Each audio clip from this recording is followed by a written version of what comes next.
Le déluge. Allah dit, lorsque notre ordre viendra et que le four bouillonnera d'eau, fais monter à bord de l'arche un couple de chaque espèce, ainsi que ta famille, sauf ceux d'entre eux contre qui la parole a déjà été prononcée. Ne m'implore pas pour sauver les injustes, car ils seront noyés.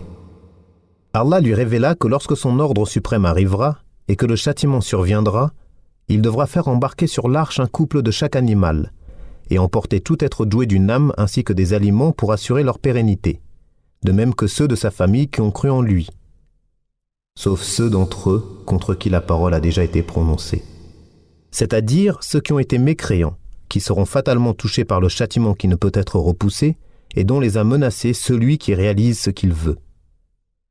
Pour la majorité des savants, le four bouillonnera d'eau.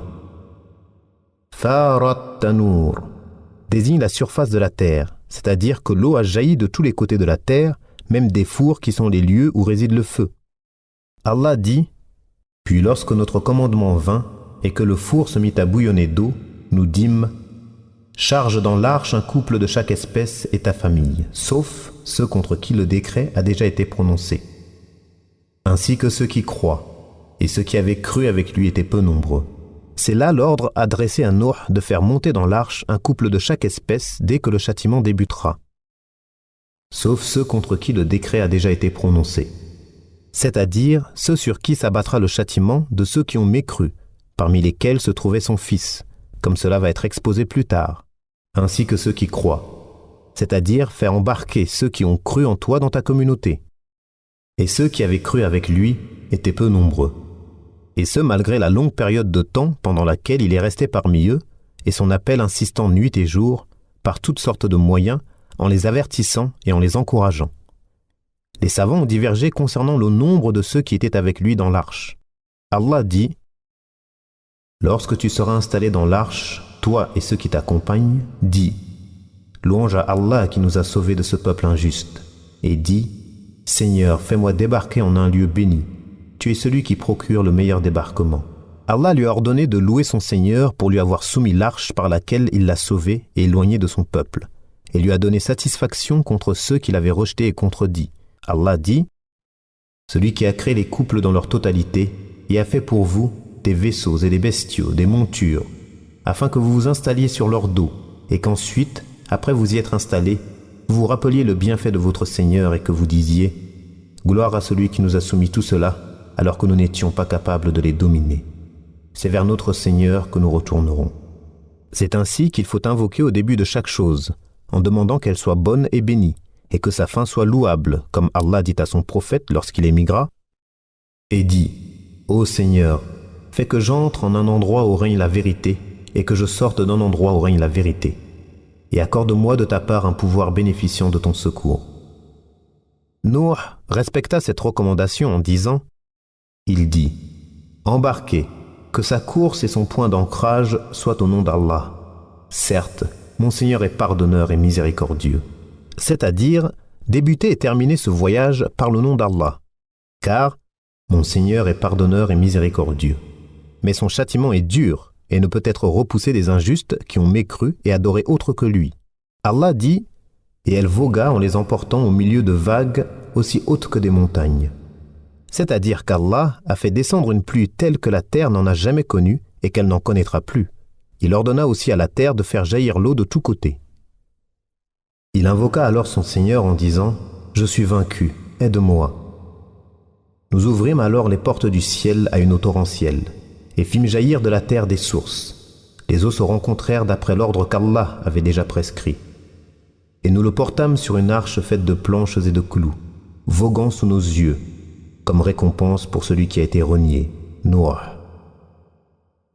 Sous nos yeux, c'est-à-dire sous notre protection, notre attention et le fait que nous assistions à cela. Allah dit, lorsque l'eau déborda en déluge, c'est nous qui vous avons fait embarquer sur l'arche, afin d'en faire pour vous un rappel dont se souviendront les gens doués de raison.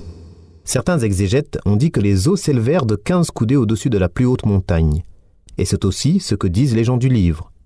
D'autres ont dit que cette hauteur avait atteint 80 coudées et que les eaux avaient recouvert toute la terre, de long en large, ses plaines et ses sols durs, ses montagnes et ses déserts. Il ne resta à sa surface aucun être vivant, aussi petit fût-il. Allah dit, et elle vogua en les emportant au milieu de vagues aussi hautes que des montagnes. Et Nuh appela son fils, qui restait en un lieu écarté, non loin de l'arche. « Ô mon fils, monte avec nous et ne reste pas avec les mécréants. » Il répondit, « Je vais me réfugier sur un mont qui me protégera de l'eau. » Nuh lui dit, « Il n'y a aujourd'hui aucune protection contre l'ordre d'Allah. Tous périront, sauf celui à qui il aura fait miséricorde. » Une vague s'interposa entre deux, et il, le fils de Nuh, se noya. Ce fils était mécréant et avait commis des actes qui n'étaient pas pieux. Il s'opposa à la religion et la voie de son père, et il fut parmi ceux qui périrent, alors que des personnes sans aucun lien de sang avec Nuh furent sauvées parce qu'elles crurent en lui et suivirent sa religion et sa voie. Il fut dit, « Ô terre, absorbe ton eau, et toi, ciel, cesse de pleuvoir. » L'eau baissa, l'ordre fut exécuté, et l'arche s'échoua sur le mont Djoudi. Et il fut dit, « Que disparaissent les gens pervers. » Ainsi, lorsque les habitants de la terre disparurent, et qu'il ne resta plus personne ayant adoré autre qu'Allah, il ordonna à la terre d'absorber son eau et au ciel de cesser de déverser la pluie. Le niveau de l'eau baissa, et c'est ainsi que s'est réalisé l'ordre qu'Allah avait prédestiné. Et une voix s'éleva avec force contre eux en leur disant qu'ils seraient éloignés de la miséricorde d'Allah. De la même manière, Allah dit, « Ils le traitèrent de menteur. Nous le sauvâmes, lui et ceux qui étaient avec lui dans l'arche, desquels nous fîmes les successeurs sur la terre. Et nous noyâmes ceux qui traitaient de mensonges nos preuves. Regarde, comment était la fin de ceux qui avaient été avertis. Nous l'avons secouru contre le peuple qui traitait nos miracles de mensonges. Ils étaient des gens mauvais. Nous les avons tous noyés. Nous le sauvâmes donc, de même que ceux qui étaient avec lui dans l'arche chargés de toutes les espèces. Puis nous noyâmes le reste des mécréants. Voilà un signe évident, mais la plupart d'entre eux ne croient pas. Ton Seigneur est vraiment le puissant, le très miséricordieux. Puis nous les sauvâmes, lui et les gens de l'arche, et nous en fîmes un signe pour l'univers. Ensuite, nous noyâmes les autres. Et nous avons laissé cette histoire comme un signe. Y a-t-il quelqu'un pour se souvenir? Comme furent durs mon châtiment et mes avertissements. Et nous avons facilité la méditation et la lecture du Coran. Y a-t-il quelqu'un pour réfléchir? À cause de leurs péchés, ils ont été noyés. Puis on les a fait entrer au feu, et ils n'y ont trouvé, en dehors d'Allah, aucun défenseur. Nuh dit, « Seigneur, ne laisse plus aucun mécréant vivre sur terre. Si tu les laisses en vie, ils égareront tes serviteurs et n'auront pour descendance que des pervers mécréants. » Allah répondit à son invocation, si bien qu'il ne subsista aucun d'entre eux. Le sens en est qu'Allah ne laissa aucune demeure des mécréants. Alors comment certains exégètes peuvent-ils prétendre qu'un homme nommé Ouj ibn Anaq, surnommé Ibn Inaq, existait avant Nuh et vécut jusqu'à l'époque de Moussa, alors qu'ils disent que c'était un mécréant orgueilleux et tyrannique, et qu'il n'était pas un enfant né dans le licite, mais qu'il était issu de la fornication de sa mère, Anaq bint Adam. Ils prétendent également qu'il pouvait prendre un poisson dans la mer et le faire cuire en le rapprochant du soleil, et qu'il se moquait de l'embarcation de Nuh en lui disant « Quelle est cette ridicule écuelle ?» Ils prétendent encore que sa taille était de 3333 coudées et un tiers, et beaucoup d'autres légendes encore. Et si cela n'avait pas été écrit dans de nombreuses exégèses et livres d'histoire et n'était pas aussi souvent cité par les gens, nous ne les aurions même pas cités en raison de leur ridicule. De plus, cela est contraire à la raison et au texte. Pour ce qui est de la raison, comment Allah pourrait-il faire périr le fils de Nuh, dont le père est un prophète, et ne pas faire périr Ibn Inaq, qui est plus tyrannique et transgresseur selon ce qu'ils ont rappelé? Et comment Allah ne ferait-il pas miséricorde à la femme et son enfant, en laissant en vie ce transgresseur tyrannique, pervers, mécréant et diabolique, selon ce qu'ils en ont dit? Pour ce qui est des textes, Allah dit « Ensuite, nous noyâmes les autres. » Et il dit « Nuh dit, Seigneur, ne laisse plus aucun mécréant vivre sur terre. » De plus, la taille qu'ils ont donnée est contraire à ce qui est rapporté authentiquement du prophète. Allah créa Adam d'une taille de 60 coudées. Tous ceux qui entreront au paradis seront à l'image d'Adam, et jusqu'aujourd'hui, la taille de sa descendance n'a cessé de diminuer. C'est ce qui est rapporté du véridique, celui qui est préservé de l'erreur et ne parle pas sous l'emprise de la passion, mais uniquement par révélation qui lui est faite. La taille des gens n'a cessé de diminuer, c'est-à-dire depuis Adam jusqu'au jour où il fut informé de cela, et jusqu'au jour de la résurrection. Cela signifie que personne parmi la descendance d'Adam n'était plus grand que lui. Alors, comment peut-on délaisser cela pour les propos des menteurs mécréants parmi les gens du livre qu'ils ont modifié, transformé et interprété faussement le livre d'Allah? Que penser donc de ceux que seuls rapportent, eux qui sont les traîtres et les menteurs, qu'ils soient maudits jusqu'au jour de la résurrection? Et mon avis est que cette histoire a été inventée par des athées et pervers, parmi eux qui étaient les ennemis des prophètes. Et Allah est plus savant. Puis Allah rappela l'imploration de Nuh pour son fils et l'interrogation qu'il adressa à son Seigneur que l'on peut formuler ainsi: « Tu m'as promis d'épargner ma famille et il est des miens, alors comment a-t-il pu être noyé ?» On lui répondit qu'ils n'étaient pas des siens, c'est-à-dire ceux pour qui on a promis le salut. Nous t'avons dit: « Fais monter à bord de l'arche ta famille, sauf ceux d'entre eux contre qui la parole a déjà été prononcée. » Et il était parmi ceux contre qui la parole a été prononcée, et qu'il serait noyé pour sa mécréance. Ainsi, le destin l'amena à être noyé avec son groupe des mécréants transgresseurs, bien qu'il fût au départ de la famille des croyants. Allah dit: « Il fut dit: Ô Nuh, débarque avec notre sécurité et nos bénédictions sur toi et sur des communautés issues de ceux qui sont avec toi.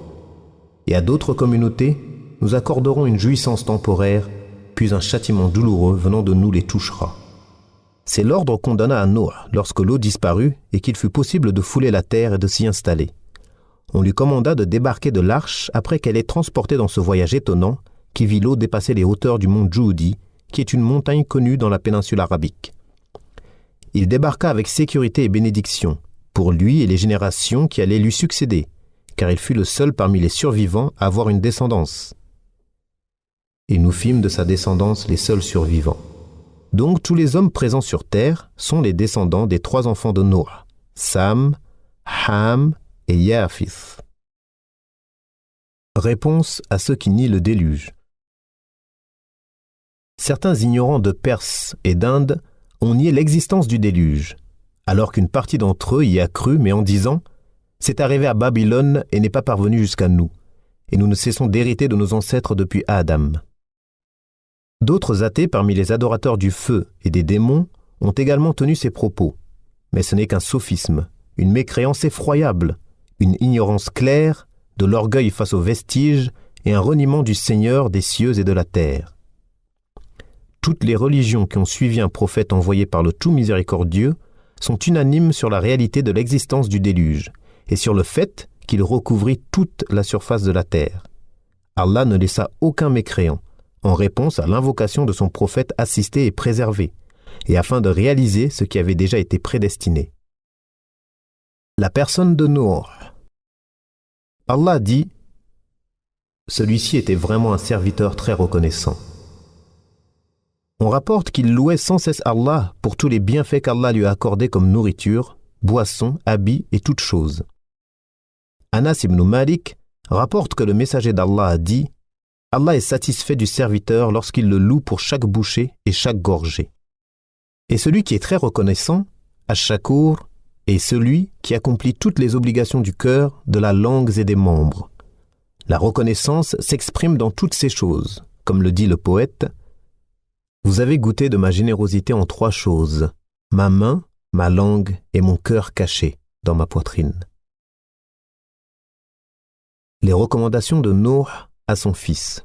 Abdullah ibn Amr rapporte: « Nous étions chez le prophète lorsqu'un bédouin vêtu d'un manteau rayé et serti de brocart entra et dit: « Votre compagnon veut rabaisser tout cavalier, fils de cavalier, et élever tout berger, fils de berger. » Le messager d'Allah le prit alors par le pan de son manteau et lui dit: « Ne vois-je pas sur toi les vêtements de quelqu'un qui n'a pas d'intelligence ?» Lorsque le prophète d'Allah, Nuh, fut sur le point de mourir, il dit à son fils: « Ô mon fils, je vais te dicter ce testament. Je t'ordonne 2 choses et t'en interdis 2 autres.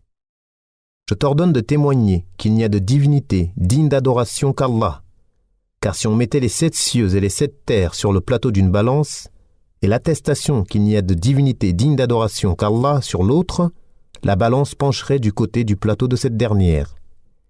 Et si les 7 cieux et les 7 terres étaient un anneau solide, l'attestation qu'il n'y a de divinité digne d'adoration qu'Allah l'aurait brisée. Gloire et louange à Allah, c'est par elle que se lient les choses et par elle que les créatures reçoivent leur subsistance. Et je t'interdis le polythéisme, shirk et l'orgueil. On dit, ô messager d'Allah, nous savons ce qu'est le polythéisme, mais qu'est-ce que l'orgueil? Est-ce le fait que l'un de nous possède une paire de sandales avec de beaux lacets? Non. Est-ce le fait de porter un habit neuf? Non. Est-ce le fait de posséder une monture? Non. Est-ce le fait d'avoir des amis qui lui tiennent compagnie? Non. Qu'est donc l'orgueil, ô messager d'Allah? C'est rejeter la vérité et mépriser les gens.